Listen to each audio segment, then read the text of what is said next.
Z mano je Bernarda Škrabar Damjanovič. Bernarda, te lahko prosim, da se predstaviš tako, kot želiš biti predstavljena? Eni pravijo to kar dolgo. Bernarda Škrabar Damjanovič v detektivskih vrstah zadnjih 20 let, drugače pa entuziast, vizionar na tem področju, se pravi, kar se tiče preiskovanja v globalnem smislu. Dosti se mednarodno tudi udejstvujem, ogromno idej imam, drugače pa tudi ljubiteljski slikar, zelo rada pišem stvari. Ja, bova še kaj več o tem. Vse Ampak sicer pa enostavno Bernarda. okej, enostavno Bernarda. Ženska detektivka v Sloveniji. Kaj predstavlja ali pa kaj počne ta poklic? Ženska detektivka že nasploh je to kar, kako naj rečem, eksotično recimo, a ne. Sploh če se spominjam tistih svojih prvih korakov v ta poklic, ker sem bila tretja detektivka v Sloveniji, je bilo to čista neznanka, a ne, če tako rečemo. Še vedno je pretežno to moški poklic. Nekje v globalnem, rangu, če gledamo, je 80% moških, 20% žensk. Malo se to spreminja, no, v našo korist, ampak še vendarle je to počasi, ker je to težko, a ne, zdaj, za ženske usklajevati, ta naporen poklic preiskovanja, ker nimaš nekega fiksnega delovnika, so delovni popoldnevi, večeri, vikendi, se moraš prilagajati samemu poslu, poklicu, poklicanosti, a ne, tako kot pri vas tudi odvetništvo je za moje pojme tudi poklicanost, se pravi, si poklican k temu in slediš temu s svojim srcem, s svojo bitjo, tako da je kar naporno, ampak, je treba pa po drugi plati gledati, da si med bolj redkimi, a ne, in to nekako, implementirati v to poklic, se pravi, gledati, kaj lahko jaz kot ženska dam drugače, kaj je kaj je moj doprinos poklicu, zato ker sem ženska. Kakšen je moj pristop, drugačen je kot moški, torej kaj lahko jaz več dam, a ne. Tako da. K temu se bova še vrnili, sem definitivno zastrigla z ušesi, ampak pred tem, kaj predstavlja poklic, detektiva v Sloveniji? Kakšno delo je to? Predvsem delamo za podjetja. V največji meri je to preiskovanje absentizma, a ne.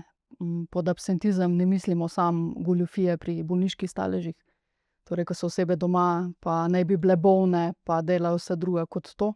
Se pravi, delajo pridobitno, delajo na črno, delajo celo pri konkurenci, odpotujejo, ker ne dobijo dopusta, pa grejo ne samo v drugo državo, tudi na drug kontinent. Letos je tega ogromno, ampak tudi ostali absentizem, se pravi na delovnem mestu, ko grejo na malico, pa namesto da so pol ure na malici, so na malici 2, 3 ure. Ali pa jih nekdo drug štamplja.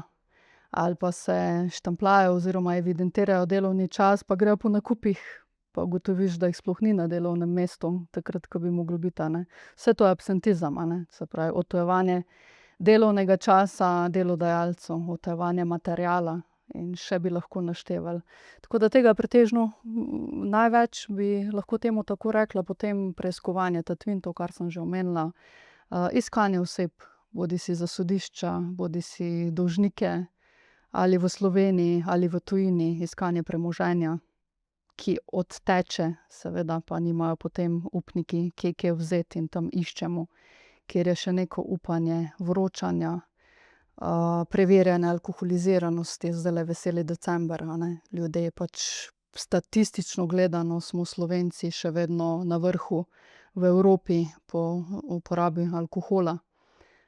Tudi prepovedane droge so kar pogoste v kolektivih, tako da je tega precej. Potem pa preiskovanje raznih sumljivih zavarovalniških primerov, kjer se sumi, da dejansko se neka poškodba ni zgodila, tako kot zavarovanec navaja, ali pa neka prometna nezgoda. Se pravi, vse stvari, ki terjajo neko budno oko detektiva, da preišče, oziroma najde tisto resnico, ki je v ozadju, ne tisto, kar je na dokumentaciji, pa vse lepo in prav. Kaj pa nezvestobe? Ljubosumen mož, ljubosumna žena, ki sumi, da ga partner ali partnerka vara. To je nekako filmsko, a ne, če tako gledamo, najprej to pa žgečkljivo, pa zanimivo, a ne, kaj se dogaja. Je tudi tega nekaj, Dosti manj seveda oziroma par procentov je tega, če lahko temu tako rečem, tako da mesečno, če gledam, imamo tu pa tam kakšen ta primer, ampak a veste, a veš, sva rekla, da se tikava, a ne. Dosti lažje preiskovati neke zadeve v podjetjih, a ne, ker ko pa ti dobiš zakonca, partnerja, ki je v taki situaciji, da sploh potrebuje detektiva, da mu neke domačo problematiko razjasni, a ne, že na tem koraku rečem: "A pa stranki, a pa vi res, mislim, če ste tako daleč, da ne verjamete partnerju, ne." Zdaj, ali boste šli na neko partnersko terapijo, boste to tako razčistili, a res rabite na tem koraku, če je že neki tak utemeljen sum, da ste prišli do nas, nekega detektiva, da vam nekaj preveri pa potrdi, a ne, ampak načeloma je to v fazah, kjer so že bili neki pogovori naprej, pa potem partner, zakonec negira, a ne, pa reče: "Saj si pa ti nor, pa si ti nora, pa to ni res, a ne." Pa se pol v nadaljevanju ugotovi, da je, a ne.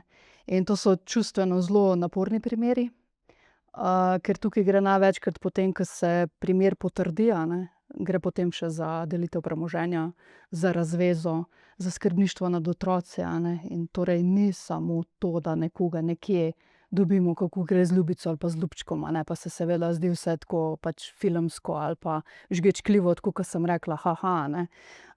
Ne, tukaj se potem cele družine seveda lomijo po tem, je tudi, pristop mora biti zelo, kako naj rečem, mehek, a ne, da ti človeku svetuješ, ne samo daš dokaze, a ne, ja, kako pa zdaj naprej, a ne, tako da to so kar naporne stvari za detektive, a ne, kako stati ljudem ob strani v takih težkih trenutkih. Torej, primere, ki si jih navedla, so med sabo relativno različni, a ne, Ja. ne vem, absentizem, tatvine, iskanje osebe, iskanje premoženja in tako dalje. Kaj pa, če vprašam, kaj so glavne metode dela, ki jih uporabljaš? Na kakšen način se lotiš, ko recimo dobiš primer? Zakon je tukaj jasen, a ne, zakon nam podeljuje, upravičenja, a ne, in tukaj se gre čisto, če zakonsko naštejem, se pravi zbiranje informacij, a ne, pridobivanje nekih podatkov iz registrov, torej prebivalstva, bivališča oziroma prebivalstva, bivališča, zaposlitev, evidenc registriranih vozil, zrakoplovov, in pa seveda opazovanje, torej bodisi je to statično ali pa mobilno, a ne, se pravi, da nekje stojimo pa ugotavljamo oziroma opazujemo, kdaj bo nekdo nekaj odtujil, recimo iz skladišča ven ali pa z nekega podjetja, a ne. Ali pa dinamično, torej da se za samo osebo peljemo in ugotovimo, okej, zdaj to robo, ki jo je odtujila iz podjetja, pelje sem in sem, recimo, ali pa ne vem, če sva prej govorila o absentizmu, delavec, ki je na bolniški, se doma usede v vozilo in se pelje h konkurenci in tam, dela dejavnost v času bolniške, se pravi, treba iti za njim in to potem pofotografirati. Po domače povedano, zasledovanje. Tako. Torej, to se potem pofotografira in ti dokazi se potem lahko uporabijo v morebitnih postopkih. Tako, pofotografiramo, posnamemo, napišemo strokovno detektivsko poročilo, ki ima tudi procesno vrednost, tudi nas se potem lahko, v kolikor je zadeva na sodišču, povabi kot pričo na sodišče, da pač da se o tem izpovemo. Koliko pa je, spet filmsko vprašanje, to očitno, recimo, opazovanje, ko se nekje stoji in se gleda, kako to, da ljudje tega ne opazijo? Vsak si reče: "Jaz bi sigurno opazil, če bi videl, da me nekdo, dvakrat zaporedoma ista oseba nekje gleda." A je to res? Je to enostavno opaziti?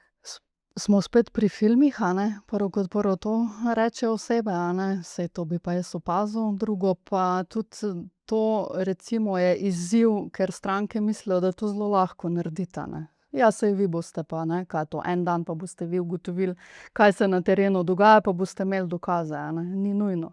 Je odvisno tudi od osebe, od prostora, ki se ga opazuje, kdaj bo kaj ali pa ne bo nič, a ne. Recimo, a ne. Drugače pa, ja, je to kar stvar, let in let izkušenj, a ne, to je tista pot, ki jo uhojaš vsak dan, da si res dober v tem.